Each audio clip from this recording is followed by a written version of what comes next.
we're trying to change this paper pencil based neurorehabilitation that people do and trying to revolutionize it with virtual reality. Because when people have this cognitive decline, they are not able to do the normal everyday stuff that is normal for you and me, like going to the supermarket, reading your favorite book, going to the bakery or so, because they are getting lost on the way, they forget what they wanted to buy, they can't concentrate after 5 minutes reading their book, they can't work anymore. Well, hello, it's DeAndre here, and this is the Pioneers Show, the show where we talk with innovators, makers, entrepreneurs, basically people who are trailing their own trails and creating their own lives, so that we all can learn how to work on our own lives. This is episode 11, and I'm your host, André de Albuquerque. You can find me at It's DeAndre on Twitter and on Instagram, as well as the show at Pioneers Show on Instagram as well. In this episode, we have with us Barbara Stegmann, the co-founder of Living Brain, a VR startup that is focusing on helping people that have been facing mental troubles in the areas of cognition mainly. We talk about mental health issues, physical issues, and how VR can be a great way to help people get a better therapy, as well as a multitude of different aspects of mental rehabilitation. I really had a great time talking with Barbara, and I hope you get a chance to know more about her as well. So let's welcome to the Pioneers Show, Barbara Stegmann. Welcome to the show, Barbara. How are you? Hi, I'm fine. Glad to be here. Thank you. I'm very glad that you're here, and thank you so much for taking the time and coming to Berlin. I know that it was not necessarily just for this, but I'll take it. So for people back at home who don't know who you are, care to give us a presentation? Short one, yeah. I'm 24. Originally from Hanover. I'm living in South Germany in the beautiful city of Heidelberg for the last 4 years, I think. I studied psychology, did my bachelor degrees, and I'm co-founder of Living Brain. Okay, so let's jump right into Living Brain. What is it? Living Brain is a startup that focuses on virtual reality-based neurorehabilitation. Sounds really complicated, I know. It's a mouthful. So virtual reality, neurorehabilitation. Right. Okay, what is it? We have currently in Germany 4.2 million people who are suffering because of cognitive decline. And this cognitive decline happens because of different illnesses or accidents. And we are focusing on 4, let's say, illnesses. Epilepsy, traumatic brain injury, neurosurgery because of brain tumors, and mild cognitive impairment, which is kind of a pre-form of dementia. Dementia, okay. And is Alzheimer's eventually going to... I don't know anything about this. I know that there are diseases and neurological diseases. But... Yeah, we're not focusing on dementia or Alzheimer's. Okay. We're just focusing on a kind of pre-phase of it. Okay. That's called mild cognitive impairment. Okay. And these people are currently treated with giving them papers and just like paper or pencil and telling them, well, you see 10 numbers, have a look on it, you have 10 seconds, and after that you are going to tell me these 10 numbers and try to remember everything. And people are doing that, and that should help them to get a better concentration or a better attention, because that's what cognitive decline means. It means that you have problems with cognitions. But when you say cognitions, is it just concentration? It's memorization? Is it what other things can be impaired by these kinds of diseases? It's a lot. It's orientation, your ability to have attention for things. It can be your ability to speak. It can be your ability to recognize people. Mm-hmm. So it's a bunch of things that can happen. Okay, and so let's assume that Living Brain, let's take, first of all, a very business approach. Your clients are therapists, are hospitals, who are your clients? That's kind of complicated, maybe, because we are also focusing on clinics and physicians, but of course also on patients, because just to complete it, We're trying to change this paper pencil based neurorehabilitation that people do and trying to revolutionize it with virtual reality. Because when people have this cognitive decline, they are not able to do the normal everyday stuff that is normal for you and me, like going to the supermarket, reading your favorite book, going to the bakery or so, because they are getting lost on the way, they forget what they wanted to buy, they can't concentrate after 5 minutes reading their book, they can't work anymore. And that's what's happening to people in the age of 35 or 20 really? or 40 or it's 4.2 million people in Germany, and that's something we think shouldn't happen. 4.2. So there are, I think it's 88 million people in Germany. 82, I think 82 million. 82 and it's 4.2. 4.2 every year. Every year. Let's assume that they don't die in between, so it's the same people, but give or take somewhere in the middle. So 4.2 million people in Germany alone suffer from either early on stage dementia, you said epilepsy, trauma, and cognitive... Traumatic brain injuries. That's what might happen after a car accident or so, when your head gets damaged. Like a concussion or something like that? Oh, wow. I didn't know there was that many in Germany. Yeah, traumatic brain injury is the number one cause for a reason for death for people under 45. Really? Yeah. I didn't know that. Okay, That's crazy. So you said you have both, a platform is both built for the patients, but also for the physicians and the therapists and the clinics. Yeah. Let's see on the clinic side first. What do you have there? So I'm a physician, and I'm using Living Brain with you, that you're my patient. So it depends on if you're working in a clinic. If you're working in a clinic, you might give your patients virtual reality exercises. If you're having your kind of own practice, yeah.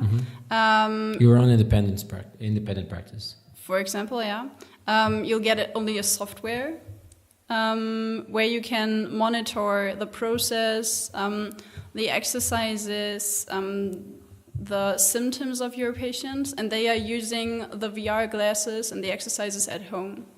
We want to bring the rehabilitation to living rooms. And is the VR glass part of your service, or is it an app, a mobile app that you use with Google Cardboard? No. Or HTC, or is it We are sending it to the people, giving it to Really? them. Yeah. And after they train for 3-4 months or so, they are sending it back. Oh, really? That's courageous. Yeah, we think it's necessary because we can't think about people having a VR glass just for that. They are expensive. Maybe they don't know how to do that. And of course, we need to focus on one technical device to prepare the perfect application and to build the perfect application for that one device. So that's why we're sending a whole package to these people. We want to make it as easy as possible. So the patient gets a package with VR glasses where the application is already on or installed as you want. And the physician gets the software to monitor the process. Okay. If you're in a clinic, you of course get both. You get the VR glasses, the exercises, and the software. You can do the exercises there as well, but if you have an independent practice, it's better if the person also can train at home. And what kind of exercise is it? Flashcard kind of thing? Is it movement? What kind of exercises are you using usually? I assume it depends on the pathology itself.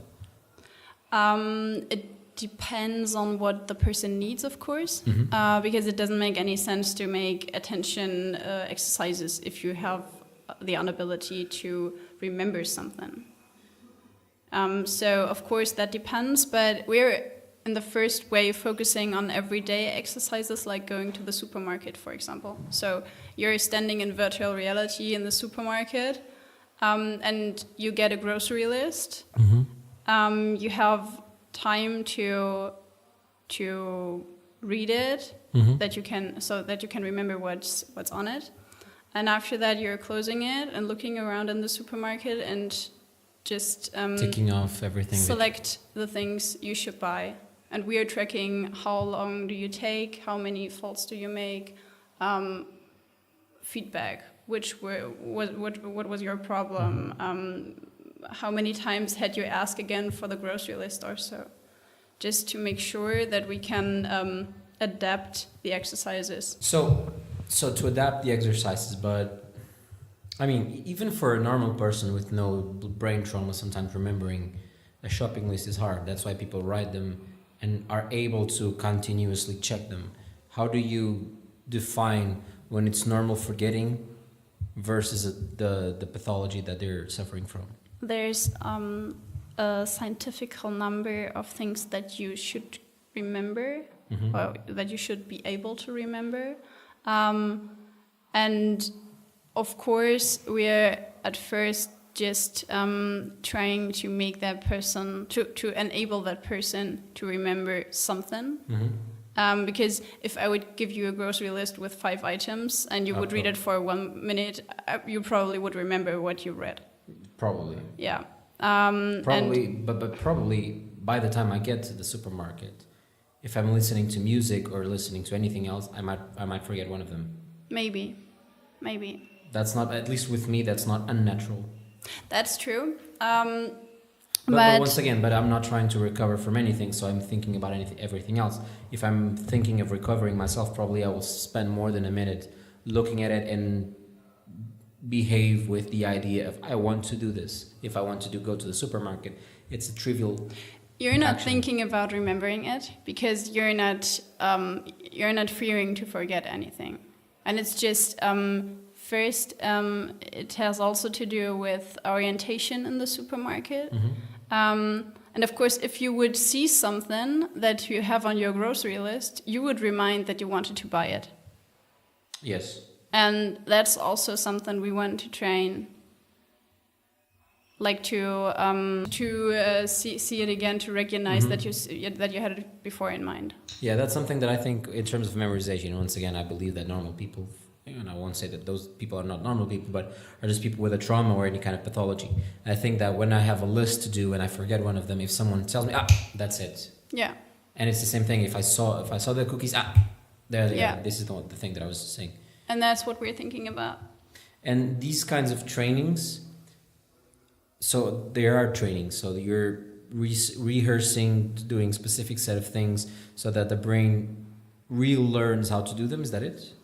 The basis of it is called neuronal plasticity. It's the ability of the brain to change, kind of the basis to the basic thing to learn something. So when you are studying and you're learning something, you can remember it because of neuronal plasticity. Your brain changes. And when you overstimulate the brain, you're going to learn faster. And VR, so virtual reality, overstimulates the brain. That's the first point. And secondly, it's that after for example, a brain injury, traumatic brain injury, there's a critical phase. And this phase, the neuronal plasticity is bigger than afterwards. And that's the second problem that we have in our healthcare system in Germany. People are often not getting neurorehabilitation right after the accident.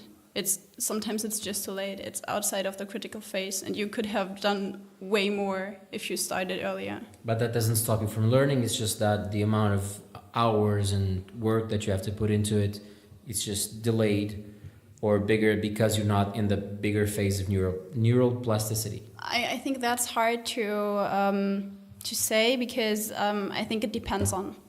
For some people, it might be possible that they are never getting that far as they could have gone if they started You'll earlier. never know, right? Yeah, and I think that depends on the case.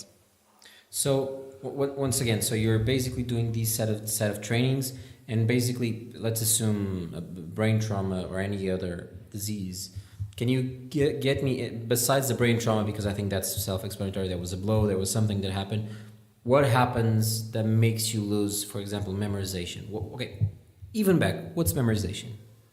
Scientifically speaking, what is memorization? It is in the brain. Mm-hmm. It is a part, it's the temporal lobe. Mm-hmm. That's here in the front, right? No, that's parietal. Okay. Or frontal, its temporal lobe is on the side. Okay, the temporal. Left and right, yeah. And there's everything that has to do with memory. And often things in this area get damaged. So you're damaged.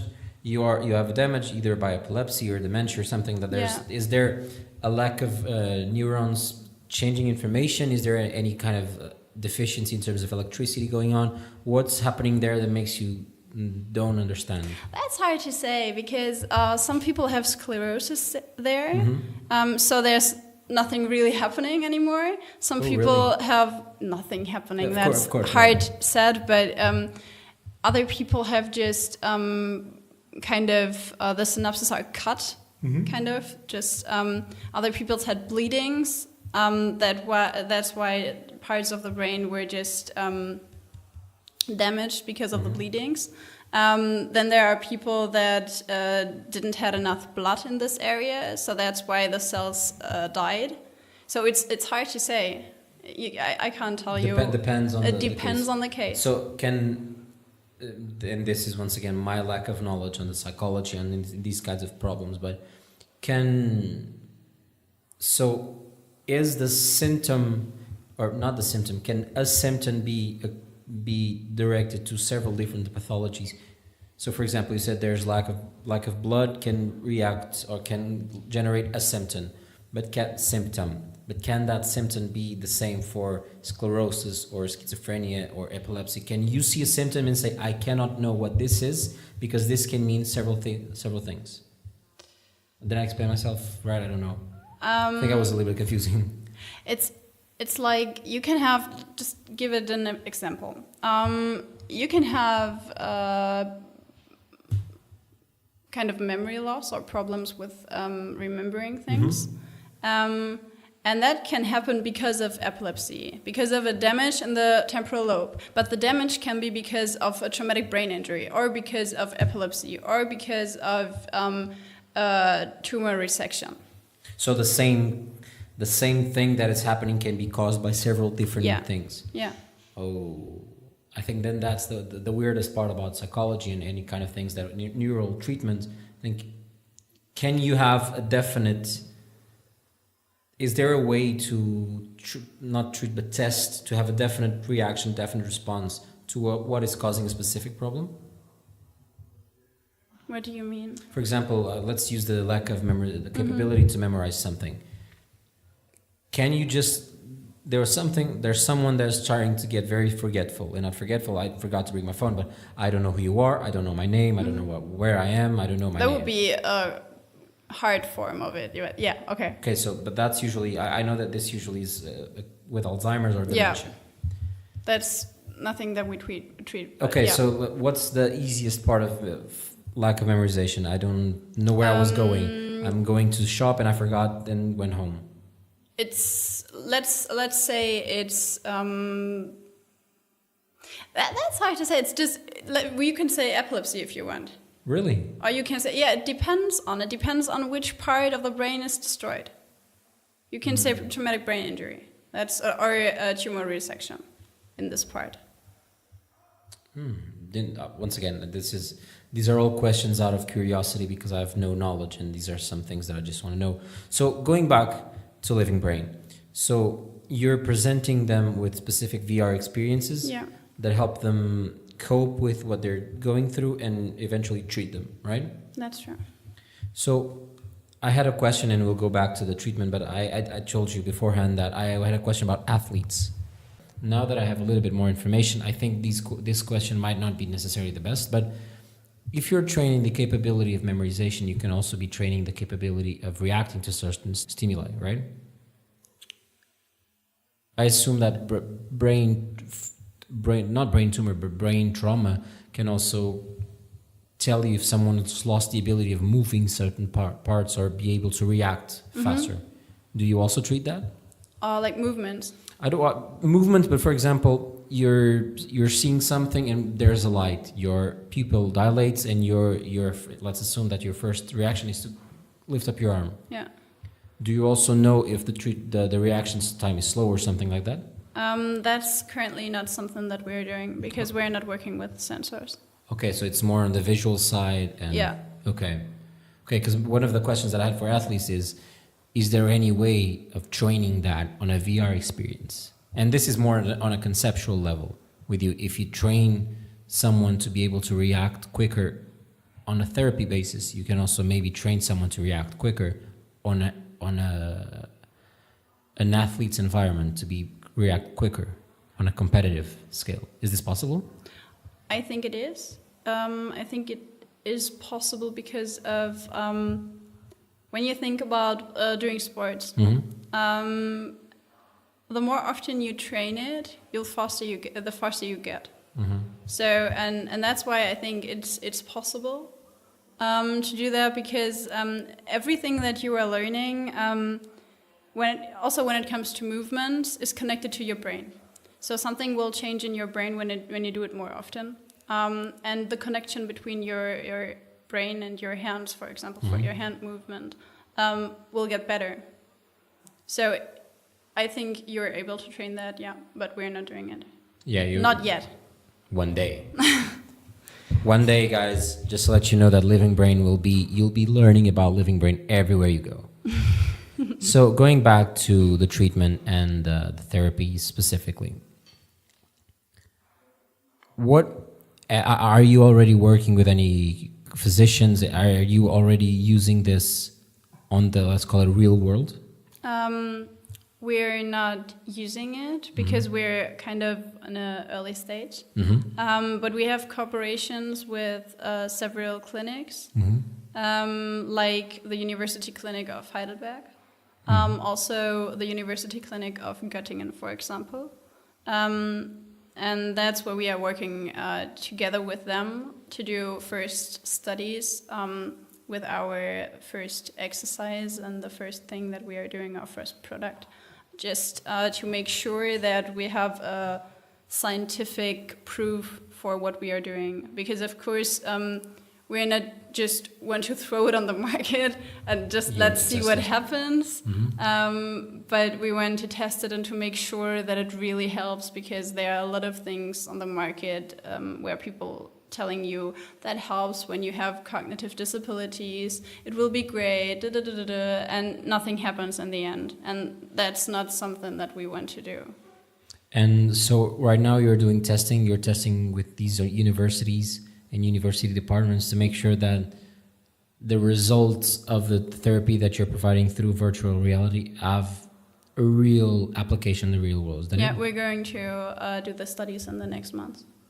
Next month, okay. In the next month, yeah. Okay. We're preparing for that right now. Please, whenever you do, send me a message or something so we can share here in the Pioneers Show. We don't have a lot of following, but I think it's always important to know what everyone's doing. And do you think that I would like to know what kind of things you can do, because I don't know if this is an application for this specific set of things, but I think that for people with brain trauma or brain problems, it's very important to know what else is going out there, because sometimes they just do therapy, they do gyms. I'll do it for brain trauma more specifically. I think they do gym, they have a nurse, they help them, but outside of that, usually they don't have a lot of hope unless they say, hey, you have a new treatment, a new ideal treatment in Cuba, you have something happening A, B, or C. So do you think that I would like to know whenever you do those tests, because I'm really interested and be able to share this with more people that might be suffering through these conditions. That's the reason why we are testing it and why we went to do it in the most scientific, specific way possible. because we have seen so many exercises, so many people who are promising that this will work, and the most things just don't.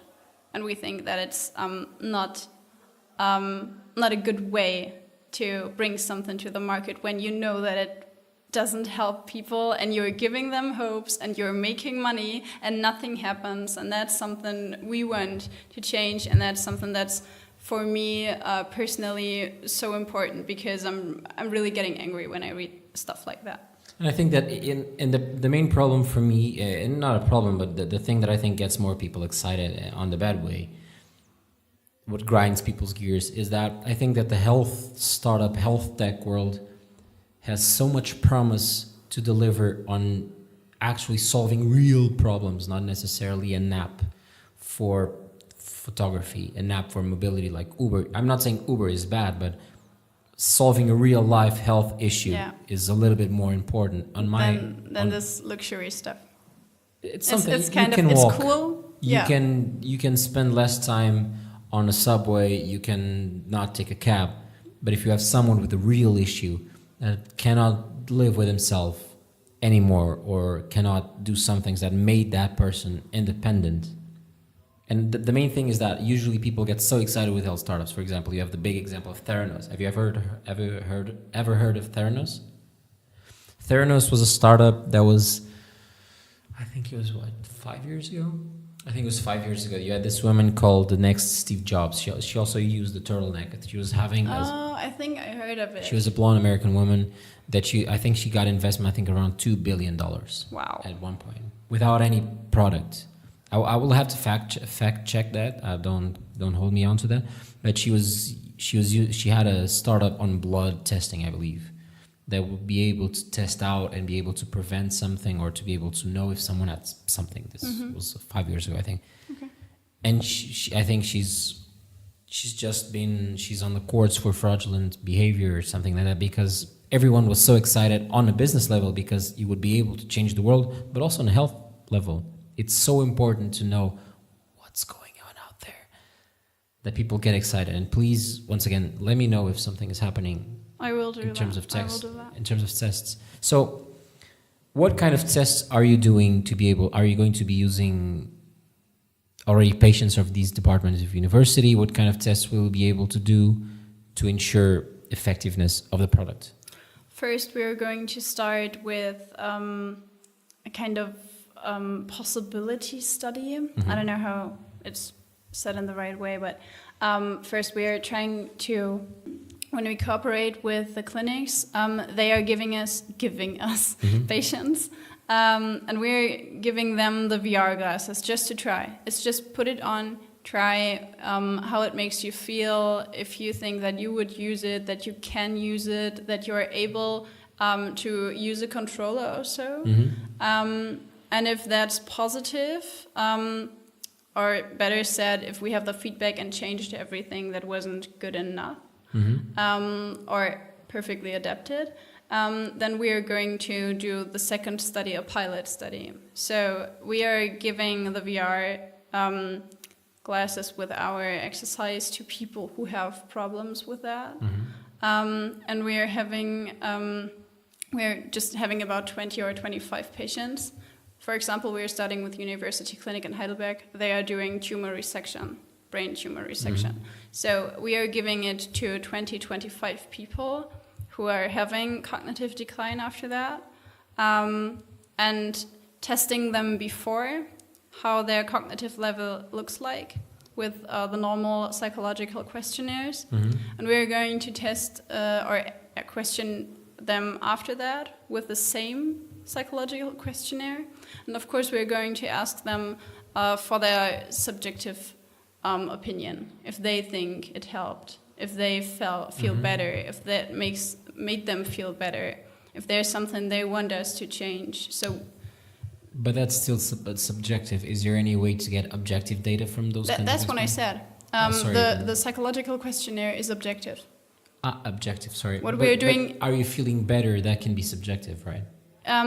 We're doing both. We're giving them an objective questionnaire before and after, And we're asking them for their subjective opinion because we think that both is important. Of course. Yeah.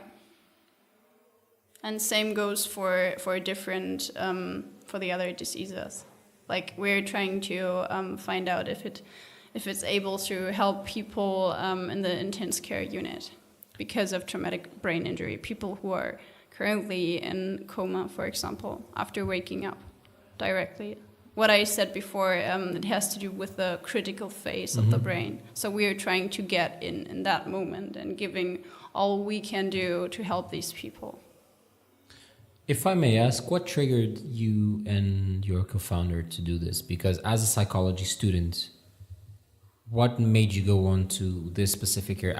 We will go on to tech specifically, but what made you go into treating these people? What was there any drive, any family history, any friend history, anything that you went through that made you? If it's too personal. Actually, no, I'm quite sure I can tell it. Actually, my co-founder and my best friend, Julian, he suffered with epilepsy for years, and people and physicians and everyone tried to help him, and he had these seizures for 5, 6, 7 times every day.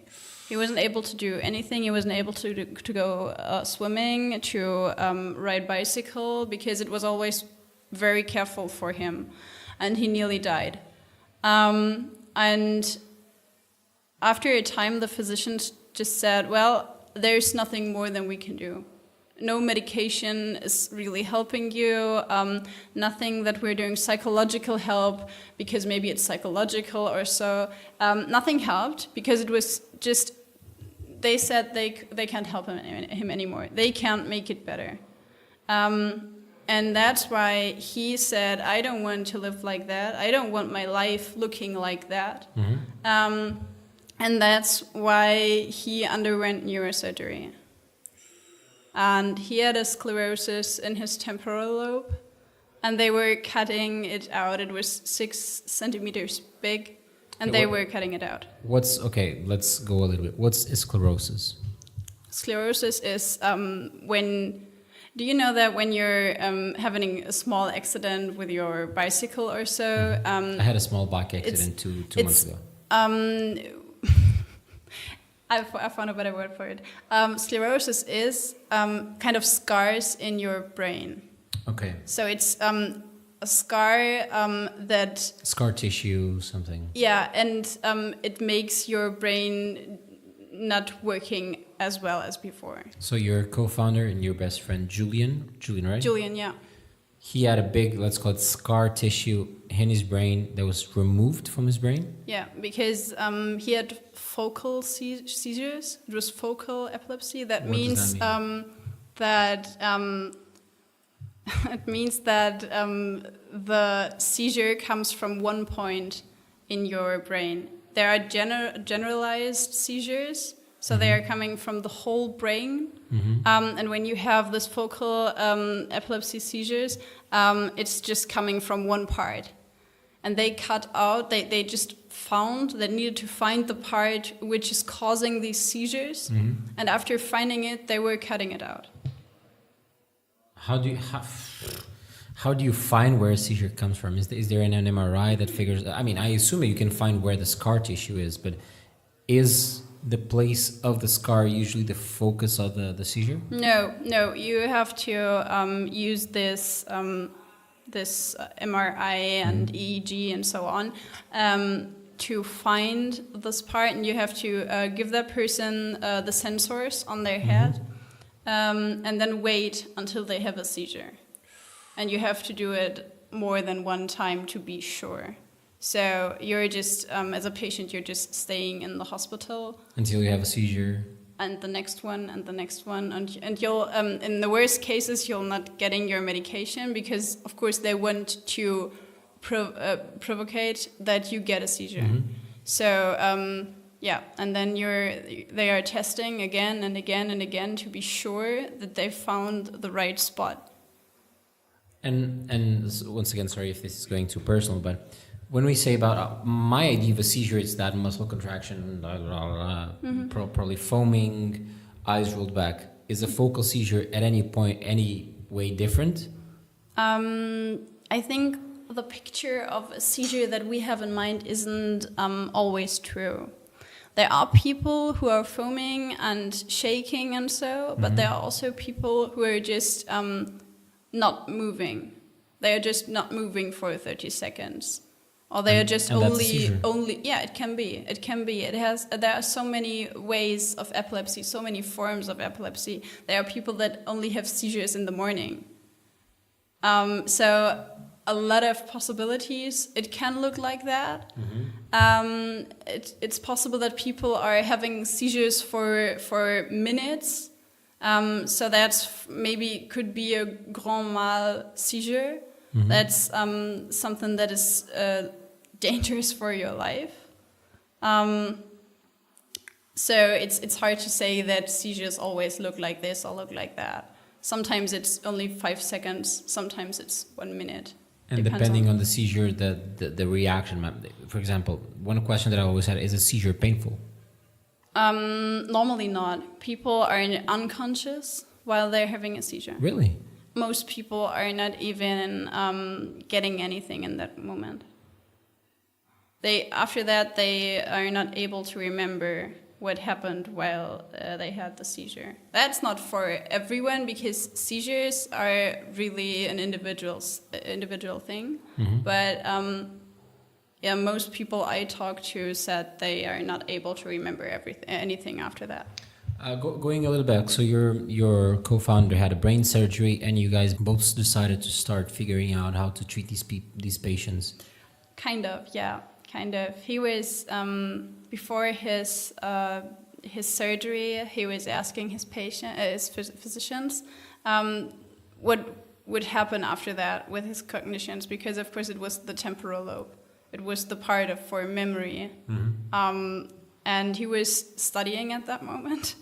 And he asked the physicians what would happen if he has cognitive decline after that, what he could do. And they said, well, we don't know. They don't know. They didn't know how to give him hope, how to tell him what he can do. And I don't want to say that these physicians were bad. They made the best out of the surgery and they helped him. I don't want to say anything against them. I don't think anyone's assuming that. It's just the normal healthcare system in Germany that I think should be changed, because they couldn't tell him anything that could help him. And he's younger than me. He's 23, and that's something that shouldn't happen in Germany. Neither anywhere else, but especially not in Germany. And after his surgery, he underwent neurosurgery, and he woke up, and nothing happened. He hadn't any seizure since then, and there were no cognitive decline. Nothing. So that was the best case scenario. It was the best case scenario, but he had only a 20% chance for that, and it happened. So 20% chance according to his condition, his age, his something. According to all these things, you have an idea of what's the percentage? And 80%. 80% chance of you either keep having seizures or having cognitive decline. You could say dying. Something can happen in the brain. Yeah. It could have been that he wouldn't be able to memorize anything. It could happen that he had seizures for now and they got worse. It could happen that he had died. That's all possible. But he made it. And congratulations, and hope he keeps not having anything. I hope so too. Another weird question, and this is something that I actually talked with Valentino, that you also know, and Marcin also introduced. So once again, thank you, Marcin, for these great introductions. Greetings to Marcin. One of the things that I've considered on my own intellectual roaming around the dark web of my mind. Ooh, that was deep. Yeah, that was very deep right now. Sorry. So one of the things that my first question about AR and VR when I talked with him was, at one point, can you overly stimulate the brain to provoke some underlying problems like schizophrenia or any kind of things? Because if we think about it, AR is nothing more than hallucinations if we take out the glasses. This is a very weird, stupid thing, but if you take out the glass and you have all those things, it's hallucination. If you're looking at a GPS through glasses and you take out the glass and you keep seeing that, it's almost an hallucination, right? Yeah, that's true.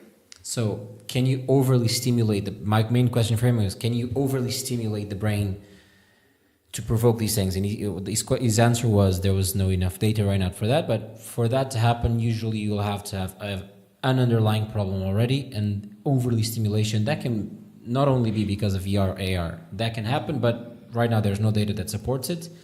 And usually if that's to happen, it's because you already have an underlying problem.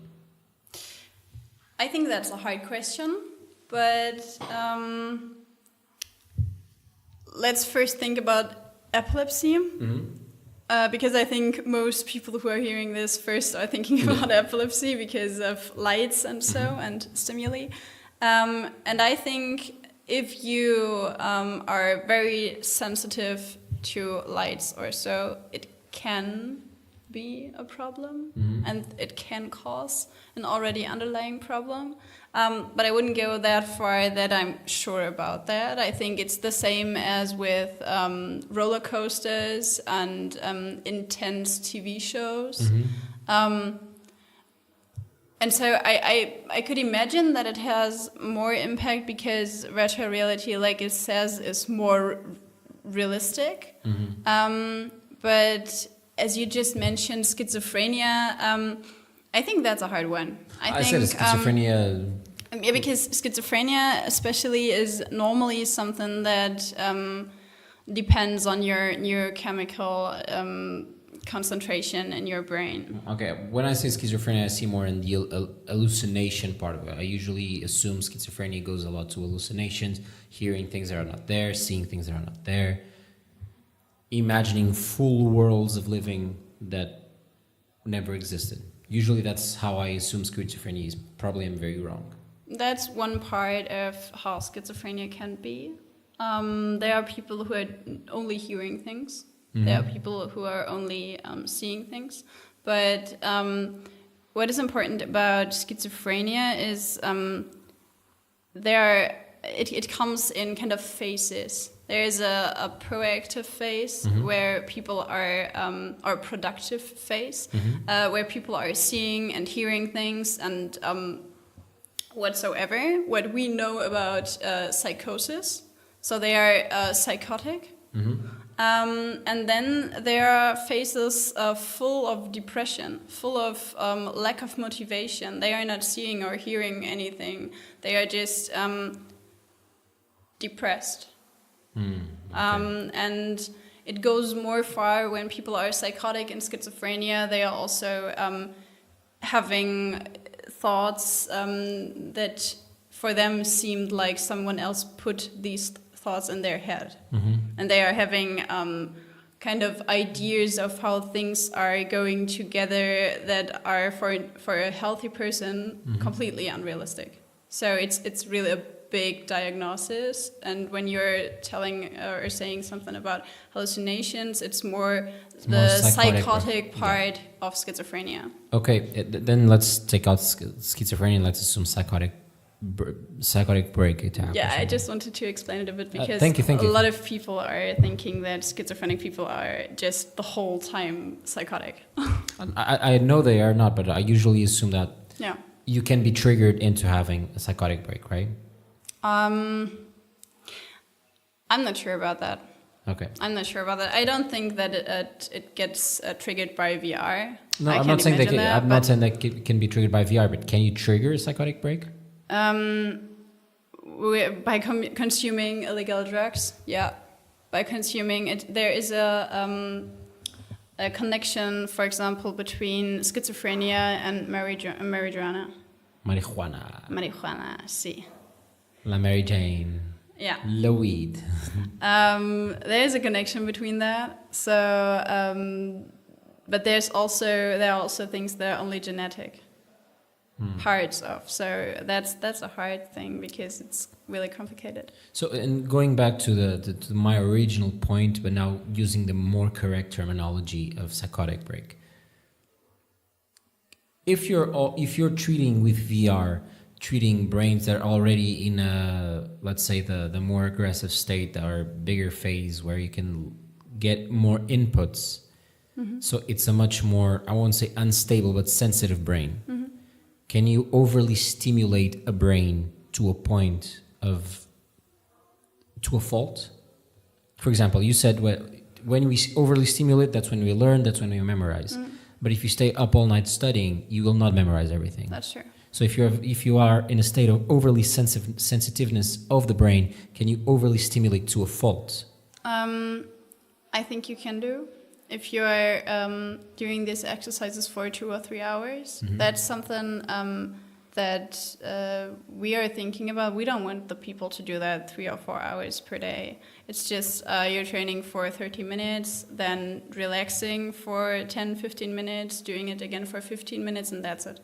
Okay. So I think it is possible to overstimulate. Well, a part of overstimulation is good because it makes the brain working faster and having this neuronal plasticity going on faster.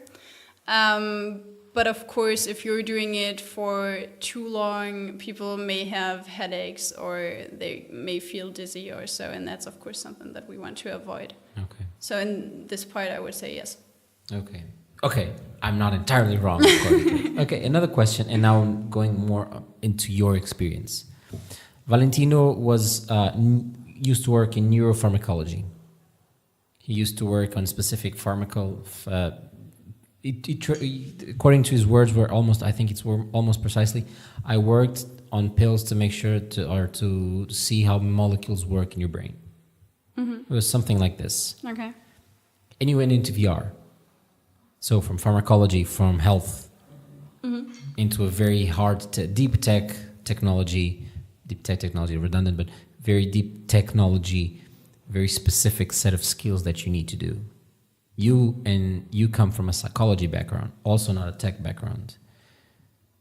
Why VR? How did you make the switch from psychology to... I mean, you're not entirely doing a switch, but the amount of skills that you have to present are totally different from just, let's call it, regular psychology background student or even professional. That's true. I would, like you said, I wouldn't say that I switched because, firstly, after Julian and me met, we were thinking about, I wanted to do a startup, and I had a lot of ideas, and he wanted to do something, and then we found and get together and started. And first we wanted to do an application just for smartphones with cognitive exercises, so cognitive training exercises. And then we found out, we wanted to make that because we were thinking that it's necessary to make rehabilitation portable in these times. And then we were reading a lot, and I really mean a lot of papers about that, and trying to figure out how to do it in the best way, because like I said, there are a lot of people who are doing it just for money, things that are not working. And we wanted to make it better. And then we started to do it just because of the portability with smartphones. And after reading the whole paper stuff and reading everything about the problems of neurorehabilitation, we came to the conclusion that it doesn't make any sense to make it on smartphones because it's for the brain. It's the same thing as it is using paper or pencil. And that's more portable probably, or easier to use in specific situations, but it's still not working. Not immersive enough. It's not working. You're getting better in the exercises, but you're not getting better in your everyday life.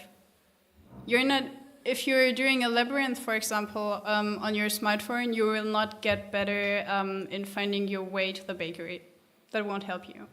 And the reason for that is that your brain is not able to translate or transfer the things that you learned into real life. Let's say it like this. So whatever kind of exercise you're doing on your smartphone, your brain won't transfer it in your real life exercises, real life situations. So don't transport the experience to a real life situation. Yeah, that won't help.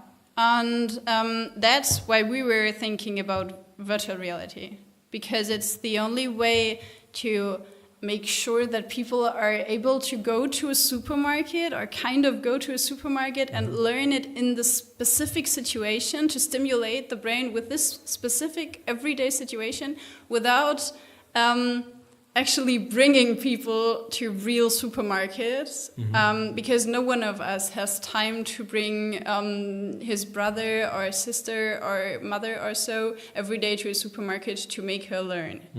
That's just not possible. That would be the ideal scenario, though. Yeah, that would be, if you would do everything in a motoric and cognitive way in the most realistic environment, that would be the perfect way of rehabilitation. But the problem there is also the overstimulation. Maybe the way to the supermarket is too long. Maybe the supermarket is completely full of people. Too many lights, too many noises, too many everything. Yeah, and that's why we came up with virtual reality, because there you can adapt everything to the needs of a patient. And you can just start it, do the exercise, stop and relax. And you don't need anyone. You don't need to wait for physicians or ergotherapists or I don't know who, neuropsychologists. You don't have to wait for them and drive to them 2 or 3 times a week. You're just at home in your living room, putting these glasses on, start, stop, that's it. And are you going to be programming the glasses so that you're sure that no one is able to overly stimulate their own brains? Do you will have like a timer? Like per day, you will not be able to use this more than 30 minutes and it's programmed? Or how are you going to protect, I won't say yourselves, but how are you going to protect the patients? We are thinking about a solution because, of course, we want to protect people from doing that on one hand. On the other hand, we don't want people to make people not able to do what they want to do. But sometimes so it's kind of a maybe it's not good for them. What they want to do is not good for them. Exactly. Yeah. So we are trying to find a mid solution, like meet us in the middle, and find a possibility, of course, to protect them, but also to give them the most freedom possible, but also the most rules necessary. What's been so before I ask this, you were saying that you were already thinking of doing startups, right? Yeah. What made you like this weird world where everybody doesn't know it? Sorry, it's a question. It's a song. What made you very excited about the startup world? To be honest, I didn't know a lot of the startup world before. It's not like I knew a lot of people who were founders or doing projects or so. It was just right after my my high school. I talked to my dad and told him, hey, I don't know what to do. I know that you want me to work anywhere or to do studies or so, but I'm not sure if I want to do that. And he was like, okay, so what are your plans? And I was like, I don't know, but I was kind of overdramatic. I was 18 or 19, and I was like, oh my God, I don't want this 9-to-5 job. I don't want someone to tell me what to do. I don't want this for the next 40, 50 years of my life. I'm completely full of fear, and I don't want to do that. It's just not the life I wish for myself. And I told him, and he said, as I can understand, he said, that's okay, I can understand that, but to be honest, you need to do anything. You need to have a degree. Any degree, yeah. And I said, okay, there were only 2 things I ever really wanted to do, and it was medicine or psychology. So it's always helping other people. It was always something in, helping people. That's true. It was always kind of helping people, but also understand what's happening inside of people. And I mean, with inside, I mean the emotional, but also the medical part, like the biological part. I always wanted to understand why these things are happening, what's happening, and how to treat things. I was always curious about the whole science about that and beyond that. So that was always something I wanted to do, and I told them, okay, if you want me to do a degree, I can understand that, and I'm quite sure that you're right. And that's why I studied psychology. But I knew all the time that one day I would do something on my own. I wanted to create something. I just I couldn't imagine to have this 9-to-5 stuff, to have someone telling me what to do, to be not able to just dream of something, create something, have ideas and get shit done. That was just something I always wanted to do. And now that I'm doing it, I'm absolutely in love with it. It's the best feeling ever to just do what you love. I know it is. I think that's one of the things that everybody's looking for, to find what. So, but you always knew that you wanted to do something. Or... Yeah. Okay. I always knew. Because some people might struggle figure out if they want to do something, how they're going to do something. I had the same problem because I knew that I wanted to do something, but I was always afraid to miss the perfect moment for it. I was always unsure. Should I do it before I do studies, after studies? Should I first do a master degree, or should I do a master and a doctor and after that? And when I met Julian and we talked about our ideas and we found the first idea together, what we wanted to do together, I was just thinking, hey, if you're not doing it now, you will maybe never again be able to do that. Because I don't know what will happen. I don't know what the future brings. And that's why I was just thinking, this is the chance you have. So you have this chance right now, and you always wanted to do that. And maybe you will regret it your whole life if you don't do that. So at least try. I like that. At least try. Yeah, you answered most of my questions that I had specifically for the transition from psychology, but apparently it was not a transition. Even you were already interested in that before you went studying. So I think that's I won't say one of the rare cases, but you're the case of the person that always had that thing on the back of your mind saying, 9 to 5 doesn't work for me. It's just so boring. I always had kind of, to be honest, I always had kind of problems with authorities. I always had problems with people doing me what I should do, because I was always asking them and asking myself why. Is it? I don't see that it's necessary. I don't feel like it's the best solution. And a lot of people had discussions with me just because I asked why. Why do I have to do it in this way? Why not that way? Why? Can't we make it easier? I just found something, maybe let's do it this way. It could be easier this way. It could be more efficient this way.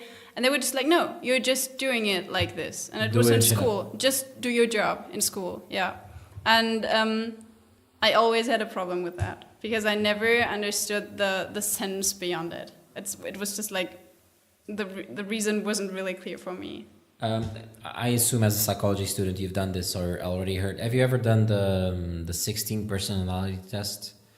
16 personality test? Yeah, it's a website that does the FMGP, the thing that analyzes your personality type. It's this, is it this job based thing? What people are often doing to find your personality for what kind of job you're doing? I never did it.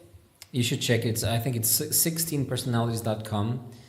and I think it's like 100 questions. And I'm usually very skeptical on these things. I was very thorough filling out the form. It's a long ass form, and at the end it says you're this personality type, and they have a picture. They give like a couple of letters. It's something say you're FMGP or not, and then it says a sentence, and then says famous people with these traits and specific things. And when I did that, I was like, oh, okay, this works better than expected. To be honest, I'm not always a friend of that, because it's just a normal psychological phenomenon that people are often thinking, oh, that looks absolutely like me.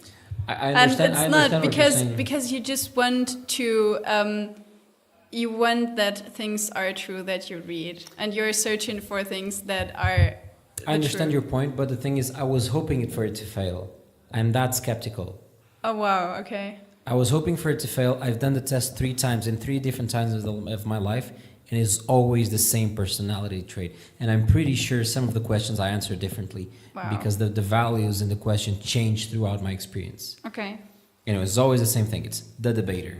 Because in school, I was always the same thing. My teacher asked them, I was like, why? But not like, do you want to do something? Do this. Why? No, this is water and this is transparent. Why is this transparent? Is there anything?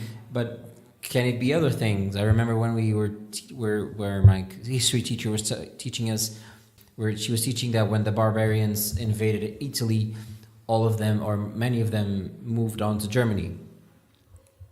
And I said, why Germany? It's a cold environment. Why don't go left and go to warmer countries? Okay, Greece went down, but why not go left onto warmer countries? What the hell is going on? And she said, no, that happened because yes. No, but why? Why? I mean, it's untamed environment. I mean, right now we don't have any, but you'd have big predators in Europe for sure. What did you have? You had like small dogs protecting you? And now going on to the lightning round. I will ask you a couple of questions and you just have to answer in a minute or less. Okay. What's the book or books that have impacted you the most? Whoa. The Shortest Story of Time, I think, from Stephen Hawking, because it made me think about all the things I don't know. Okay, nice answer. One of my, and I will share with you, one of the books that I've read recently that impacted me more than I was expecting, once again, very skeptical, was The Subtle Art of Not Giving a Fuck. Sounds cool. Very interesting book. It's almost a self-development, self-help book, but not necessarily. Very interesting book. Is there any tool you wouldn't be able to live without that you use on a daily basis? I think it's my phone. Okay. Is there any life motto or any quote that you like to live by? Any quote? Quote, any saying, anything that you've heard that you just said, okay, yeah. Nothing I really heard, just my own opinion that you can do whatever you want to do if you really want to, and you can be whoever you want to be if you really want to be that. Perfect. If I gave you 6 months to prepare for a TED Talk and you couldn't do anything about living brain, what would it be about? Forensics.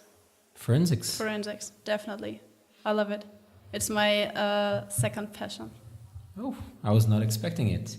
Well, it was a great pleasure having you here on the Pioneers Show. I really loved the conversation and really went through things that I never thought that existed, and actually learned about the different things I was talking about schizophrenia. Got a break. It was really a great pleasure having you on the Pioneers Show. Thank you. Thank you. Thank you so much for plugging into this conversation. I truly hope you loved this episode as much as I did. Barbara is a great person, and I really, really hope to see Living Brain pursue the mission that it has. You might have noticed, but rehabilitation is actually something I'm really passionate about.